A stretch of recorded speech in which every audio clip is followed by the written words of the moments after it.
14 अगस्त 2005 सुबह का वक्त था। फ्लाइट 522 साइप्रस के लार्नाका इंटरनेशनल एयरपोर्ट से ग्रीस के एंथेस इंटरनेशनल एयरपोर्ट जाने के लिए तैयार थी। सुबह के करीब 9:07 पर फ्लाइट ने उड़ान भरी।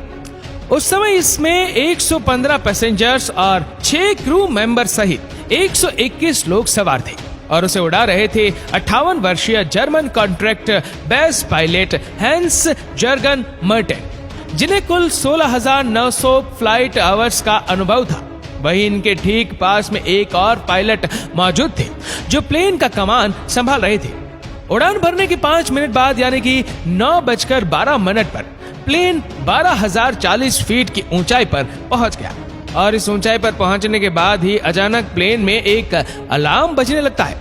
जब इस अलार्म की जांच की गई तो पता चला कि ये take off configuration warning alarm था, जिसे देखने के बाद दोनों पायलट हैरान हो गए और वह इसलिए क्योंकि take off configuration warning alarm तब बजता है जब प्लेन ग्राउंड पर होता है और उड़ान भरने के लिए तैयार नहीं होता। ऐसे में 12,000 फीट की ऊंचाई पर इस अलार्म के बजने का मतलब दोनों पायलट को समझ नहीं आ रहा था। स्थिति की गंभीरता को भांपते हुए उन्होंने एटीसी यानी एयर ट्रैफिक कंट्रोल से संपर्क साधना ही उचित समझा। फिर उन्होंने तुरंत ही एटीसी से संपर्क कर उन्हें बताया कि उनके विमान का take off configuration warning alarm बज रहा है। पायलट एटीसी को ये सब बता ही रहे थे कि इतनी ही देर में प्लेन के कॉकपिट में मौजूद कंट्रोल पैनल पर कई सारे अलार्म एक साथ बजने शुरू हो गए और इन अलार्म्स की आवाज के कारण पायलट की आवाज एटीसी तक पहुंचना भी बंद हो गई थी।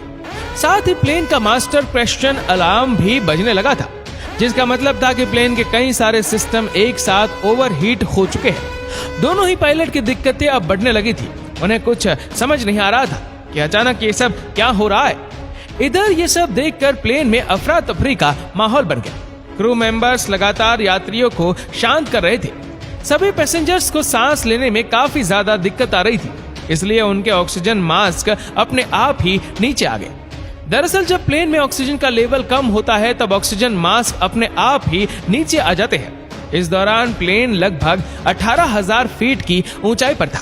पायलट बार बार एटीसी से संपर्क कर उन्हें अपनी समस्या बताने का प्रयास कर रहे थे, लेकिन उनकी बात एटीसी तक पहुंच नहीं पा रही थी और कुछ ही देर में प्लेन का एटीसी से कनेक्शन भी पूरी तरह टूट गया। इसके बाद भी एटीसी ने बार बार फ्लाइट से संपर्क साधने की कोशिश की, लेकिन उन्हें कोई उत्तर नहीं मिला। प्लेन अब लगातार ऊपर की ओर बढ़ता जा रहा था। आमतौर पर इस रूट पर फ्लाइट को लगभग 1 घंटे और 45 मिनट का समय लगता है, यानी करीब 10:45 पर इस प्लेन को एंथस एयरपोर्ट पर पहुंचना था। 9:23 पर प्लेन 34,000 फीट की ऊंचाई पर पहुंच चुका था। इसके बाद 9:37 पर यह प्लेन एंथस के फ्लाइट इंफॉर्मेशन रीजन में पहुंच गया। 10:12 से 10:50 तक एंथस एटीसी यानी एंथस एयर ट्रैफिक कंट्रोल की टीम रेडियो कॉल्स के जरिए इस प्लेन से संपर्क साधने की कोशिश करती रही, लेकिन उन्हें कोई जवाब नहीं मिला। अब 10:45 हो चुके थे और इस समय प्लेन को एंथस इंटरनेशनल एयरपोर्ट पर लैंड करना था, लेकिन प्लेन का अभी तक कुछ अता पता नहीं था। कुछ अनहोनी की आशंका के चलते ग्रीस अधिकारियों ने तुरंत ही अपने 2 सबसे बढ़िया F-60 फाइटर जेट को इस प्लेन को ढूंढने के लिए भेजा। कुछ ही देर में इन फाइटर जेट ने इसे ढूंढ लिया। उनमें से एक फाइटर जेट उड़ते उड़ते इस विमान के बहुत करीब आ गया था, ये देखने के लिए कि इस विमान के अंदर आखिर चल क्या रहा है। तो इस फाइटर जेट पायलट ने देखा कि प्लेन के अंदर को पायलट के सीट पर कोई बैठा हुआ है। वही मेन पायलट अपनी सीट पर सिर नीचे करके बेसुध हालत में पड़ा हुआ है। फिर ये फाइटर जेट पीछे गया और अब उसने पीछे वाली खिड़की से प्लेन के अंदर के हालत का जायजा लिया।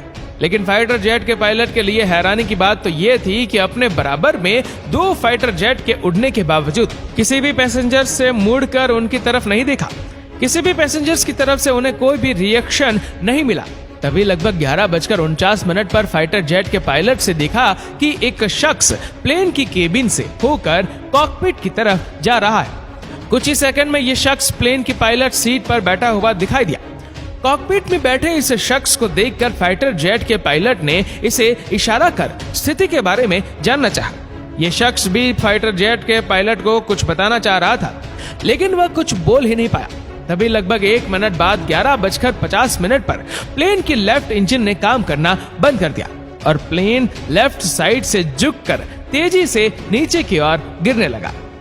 पायलट सीट पर बैठा शख्स उसे कंट्रोल करने की कोशिश तो कर रहा था, लेकिन वो उसे कंट्रोल कर ही नहीं पा रहा था। ठीक 12 बजे प्लेन के राइट इंजन ने भी काम करना बंद कर दिया। प्लेन का कंट्रोल अब पूरी तरह से खो चुका था। 12:04 पर प्लेन अधेन से लगभग 40 किलोमीटर दूर पहाड़ियों में जाकर क्रैश हो गया और उसके क्रैश होने के साथ ही इसमें सवार क्रू मेंबर समेत सभी 121 लोगों की मौत हो गई। दोस्तों, एक बार महसूस कीजिए उस पल को जब 121 यात्रियों से भरा ये प्लेन पहाड़ से टकराया होगा तो क्या गुजरी होगी उन फाइटर जेट के पायलट पर, जिन्होंने लोगों को अपनी आंखों के सामने जाते हुए देखा होगा और वह इनके लिए कुछ भी नहीं कर पाए होंगे। दोस्तों, इसके बाद फ्लाइट 522 के क्रैश होने की खबर सभी जगह आग की तरह फैल गई। तुरंत रेस्क्यू ऑपरेशन चला गया। सभी 121 लोगों की डेड बॉडी को एक एक करके ढूंढकर बाहर निकाला जाने लगा। लेकिन जब हादसे में मिली कुछ लोगों की डेड बॉडी की ऑटोप्सी की गई तो एक चौंका देने वाली बात सामने निकल कर आई। दरअसल जहाज में मौजूद ज्यादातर सभी लोग और पायलट प्लेन क्रैश होने से पहले ही मर चुके थे।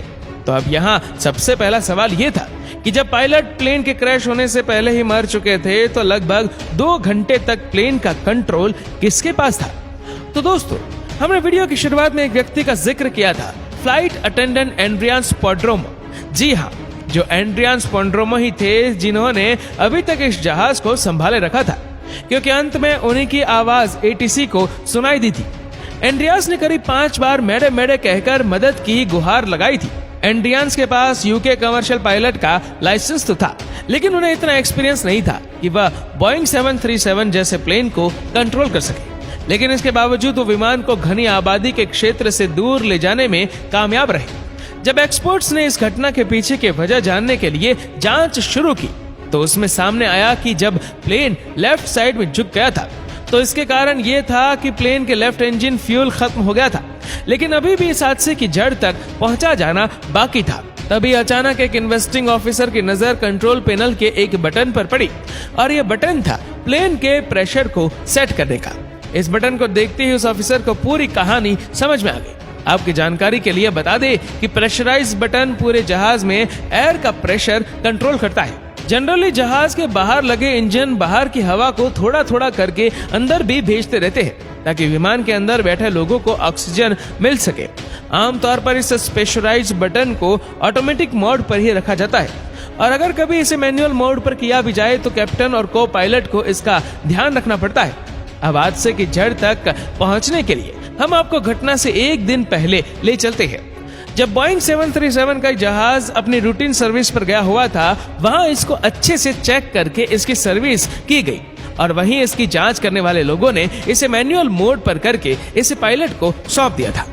विमान के उड़ान भरने से पहले पायलट और को पायलट दोनों का इस ओर ध्यान नहीं गया था कि उनके प्लेन का मैनुअल मोड चालू ही रह गया है और उसके कारण जहाज में धीरे धीरे ऑक्सीजन की मात्रा घटने लगी थी, जिसके कारण विमान में बैठे सभी यात्रियों को बेचैनी होने लगी। और जब कॉकपिट में बैठे पायलट्स को ये अलार्म सुनाई दिए तो उन्होंने इसके पीछे का कारण जानना शुरू किया, लेकिन एक बार भी उनका ध्यान इस ओर गया ही नहीं कि प्लेन का प्रेशराइज बटन ऑन ही रह गया था। अब इस वजह से कॉकपिट में भी ऑक्सीजन का लेवल घट गया था, जिसके कारण दोनों ही पायलट बेहोशी की हालत में जाने लगे थे। विमान के अंदर ऑक्सीजन मास्क तो सभी यात्रियों को मिल चुका था, लेकिन कॉकपिट में ऑक्सीजन मास्क अपने आप नीचे नहीं गिरते, जिस कारण से दोनों पायलट बेहोश हो गए। साथ ही प्लेन में मौजूद यात्री और क्रू मेंबर भी अब एक एक करके बेहोश होने लगे थे, क्योंकि इनकी पैसेंजर सीट के ऊपर लगा हुआ ऑक्सीजन मास्क केवल 12 मिनट तक ही ऑक्सीजन दे सकता था और ऑक्सीजन ना मिल पाने के कारण सभी लोग धीरे धीरे दम तोड़ रहे थे। प्लेन अब ऑटो पायलट मोड पर ही एंथेस की तरफ बढ़ता जा रहा था। एक समय ऐसा आया जब प्लेन में मौजूद सभी सदस्यों ने दम तोड़ दिया, केवल एक जन को छोड़कर, और ये थे फ्लाइट अटेंडेंट एंड्रियास स्क्वाड्रोमो। अब आप भी यही सोच रहे होंगे कि आखिर एंड्रियान्स इतने लंबे समय तक कैसे जीवित रहे। तो आपको बता दें कि एंड्रियान्स एक स्कूबा ड्राइवर थे और क्योंकि स्कूबा ड्राइवर अपनी सांसों को लंबे समय तक रोक पाने में सक्षम होते हैं, इसलिए वह अब तक जिंदा रहे। लेकिन ऑक्सीजन प्रॉपर ना मिलने के कारण अब उनकी भी हालत खराब हो चुकी थी, लेकिन जैसे तैसे करके वह कॉकपिट तक पहुंचे और प्लेन को कंट्रोल करने की कोशिश करने लगे। लेकिन एथेंस तक पहुंचते पहुंचते ये प्लेन यात्रियों की जगह उनकी लाशों से भर चुका था। एड्रियानस अंत तक प्लेन को कंट्रोल करने की कोशिशों में लगे रहे, लेकिन दुर्भाग्यवश वह इसमें सफल नहीं हो सके और अंततः प्लेन पहाड़ियों में जा टकराया और उसमें सवार सभी 121 लोगों की दुखद मौत हो गई। इस घटना के लगभग 15 महीनों बाद ग्रीस के अधिकारियों ने इस घटना की रिपोर्ट पेश की, जिसमें बताया गया कि इस पूरी घटना के लिए सिर्फ और सिर्फ एक बटन जिम्मेदार था, प्लेन का प्रेशराइज बटन, क्योंकि ये बटन उस वक्त मैनुअल मोड पर था। लेकिन भले ही अधिकारियों को यह नहीं लगता हो, पर हमारी नजर में असल दोषी उस सर्विस सेंटर के एम्प्लॉय थे जहां प्लेन रूटीन सर्विस के लिए गया था, क्योंकि उन्होंने उस प्रेशराइज बटन को ऑटो से मैनुअल मोड पर कर दिया था। लेकिन उसने इस बात की खबर किसी को भी नहीं दी थी। ऐसे में या तो उन्हें इस वापस ऑटो मोड में डालना चाहिए था या पायलट को इस बात से अवगत करवाना चाहिए था, लेकिन उन्होंने ऐसा कुछ नहीं किया। शायद अगर वह इतनी बड़ी लापरवाही नहीं करते तो उस दिन 121 लोगों को अपनी जान नहीं गंवानी पड़ती। दोस्तों, इस वीडियो को लेकर आपकी क्या राय है नीचे कमेंट करके जरूर बताएगा, और अगर आपको वीडियो अच्छा लगा हो तो इस वीडियो को लाइक करेगा, शेयर करेगा ज्यादा से ज्यादा लोगों तक, और ऐसी ही और भी रोचक जानकारियों के लिए सब्सक्राइब करें हमारे यूट्यूब चैनल को और फेसबुक पर फॉलो करें हमारे पेज को। धन्यवाद।